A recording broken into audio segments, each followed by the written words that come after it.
Violent crime is up near universities in Philadelphia and elsewhere. Students have called for more significant security forces on campus. The number of aggravated assaults, robberies with a firearm, and thefts have increased near campuses and at a higher rate than the city as a whole. And we all know how bad that is today.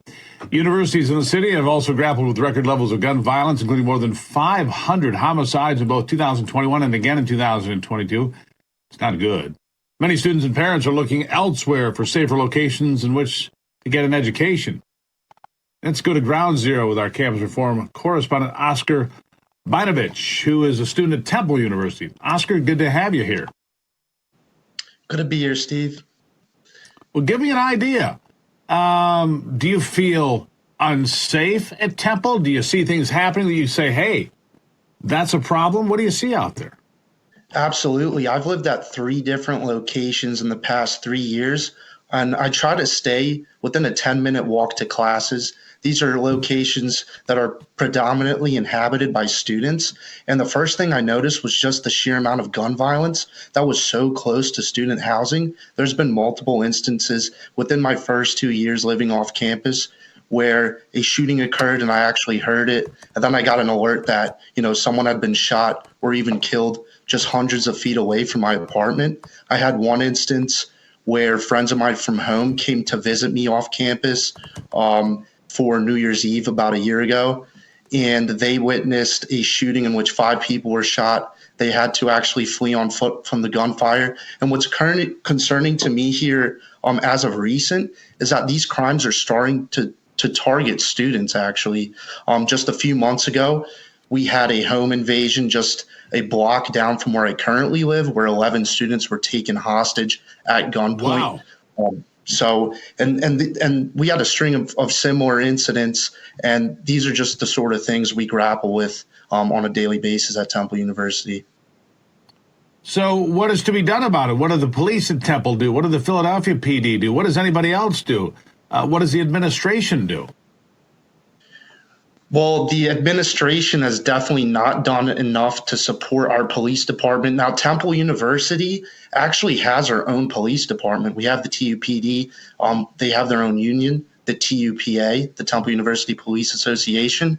And they told Campus Reform, the president of the TUPA, that the Temple president, Jason Wingard, was not giving them the resources they needed, that they were severely understaffed, overworked, and that if things did not get better soon, that Temple students would actually bear the burdens of victimization around campus. And he told us this last year, back in June of 2022, okay? And what was concerning to me about that was that back in November of 2021, so months earlier, after a student was shot and killed off campus, President Jason Wingard promised to hire a 50% increase in public safety force at Temple University.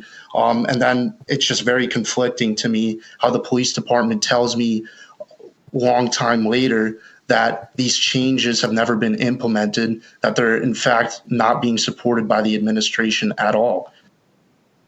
So basically, it sounds to me like nobody really cares.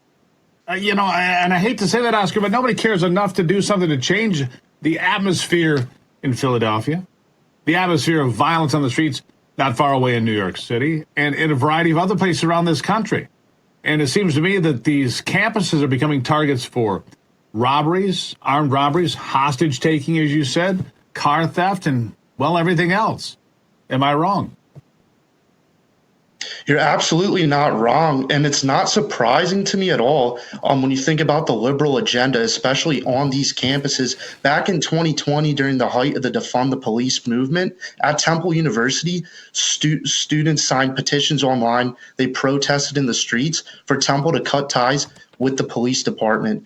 And while the administration didn't completely sever ties with the police department or the Philly police, they revoked funding from the Philadelphia Police Fund as a result of those protests and the defund the police movement. So they flirted with the ideas of defund the police in the past. And while we're building a $1.6 million anti-racism center, our police department is having fundraisers to get basic necessities like flashlights.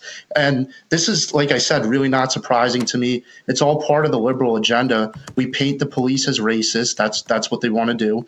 So first they paint the police as racist, and then we have these DAs and prosecutors that support criminals instead of the police. It's no wonder why police officers are resigning, and why university police departments and the Philly Police Department are struggling to retain and recruit officers. And you can't recruit anybody. Oscar, you're exactly right. These police academies all over the country are being canceled or having very low attendance because, well, who the hell would want to do it? You get paid an average wage to get spit on, sworn at, and if something goes wrong and you do what you've been asked to do, which is defend the public and its safety, if you don't do that exactly as prescribed by the left, they'll arrest you. They'll put you in jail. They'll ruin your life, ruin your family. I mean, who wants that kind of pressure? Right, and the hypocrisy of the left with this is that although they're painting the right and police officers as racist with their rhetoric, and some are switching up their views now, but we all know a lot of the damage has been done. The very communities that they pretend to protect, the left, and that they pretend that cops are hurting, those are the communities that are going to face the consequences. Those inner city minority communities are the communities where cops are needed the most, and those are the exact places where I think the staffing levels of police and the issues we're seeing, or they're going to be hit the hardest ultimately. Yeah. So what do you